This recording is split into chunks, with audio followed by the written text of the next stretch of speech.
All right, you will open Aslins. Aslins, you do not want to install XVM because it's too much clutter. You want to scroll down. When you scroll down about a third down on the scroll bar, you will see non-XVM mods branch. You will not click this checkbox yet. You will scroll down within this list, and you'll see the first one I actually selected is Scope Shadow Remover. This will give a clearer view of the tanks you're shooting at. If you go down, there's Crosshair. You will not select this checkbox. You will wait until you get to the radio button for Wide Korsinic Crosshair. When you click on that, you go to the next one, to Danger Light's new style. So Danger Light's new style is basically you have 3 dots on your screen. Whenever a tank is really close to you, it will be red. That means danger, danger.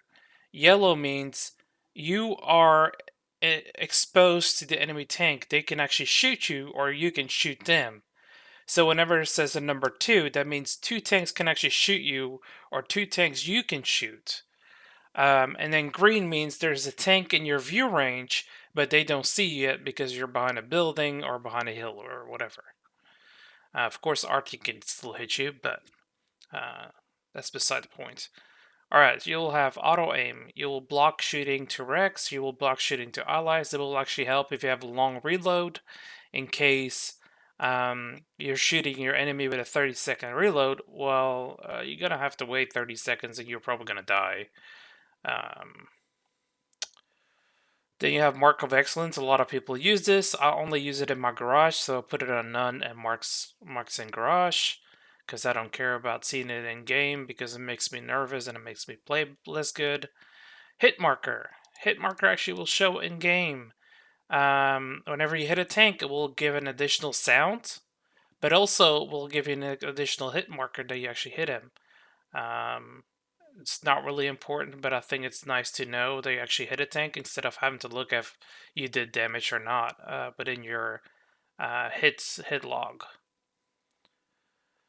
If you go down, you want to do 6 cents timer, you want to turn that on. You want to do the 6 cents 10 seconds, and it will actually default to 12 seconds, I believe, when you install it. It will not be 10 seconds, it will be 12 seconds.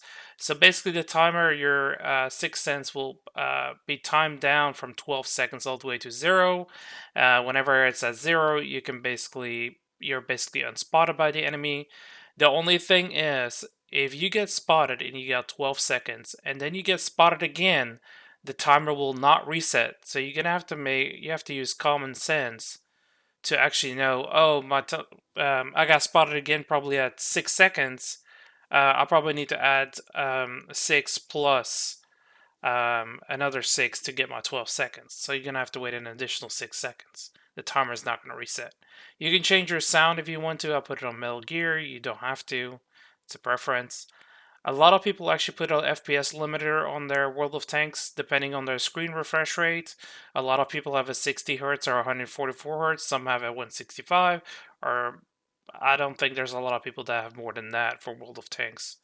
Fog remover. This helps you see clearer during the battle. A lot of people use night sky that makes the sky in the game darker, and it's a lot better for your eyes, especially when you're playing at night. I turned annoying features off, so I did not select this one. I selected this one, remove stun sounds, and then I also removed clan emblems and vehicles, which not really important, so I can probably turn it off. But the stun sound is like, it sounds like you're in a fishbowl, basically, so I'll turn that off. It's not always, it seems to be bugged. Then disable wreckage smoke. Basically, when a tank gets killed, there's fire and smoke above it, and when you're sitting behind it, you can't see anything. So I'll turn that off. Then you will scroll down. Garage Mastery. This will tell you how much XP you need for an ace tanker, a 1 mastery, 2 mastery, 3 mastery, and it will also tell you the marks of excellence, how much you need to get that marks of excellence for the 65%, 85%, 95%, and 100%. Then anonymizer on battle results. Basically, when somebody is hiding their name at the end of the battle, this mod would automatically tell you what name they actually originally had instead of the fake name.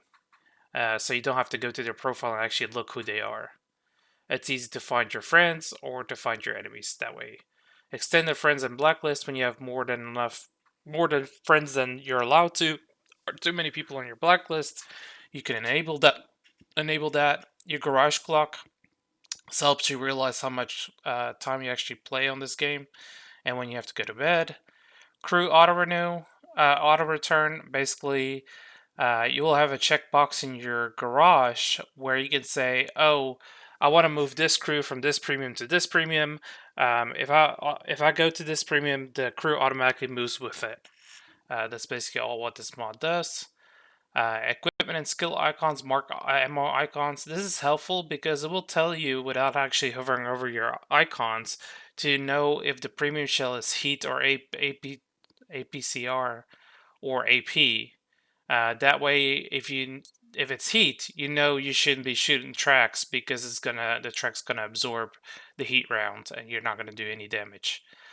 Voice announcers, I got the voice announcers on. This helps you to announce first blood if you got more than 3 kills, if you got 5 kills, 6 kills, and I'll also let you know the time, like there's 5 minutes remaining or 3 minutes remaining. I think that's very useful because sometimes I don't pay attention to the clock or how many kills I have.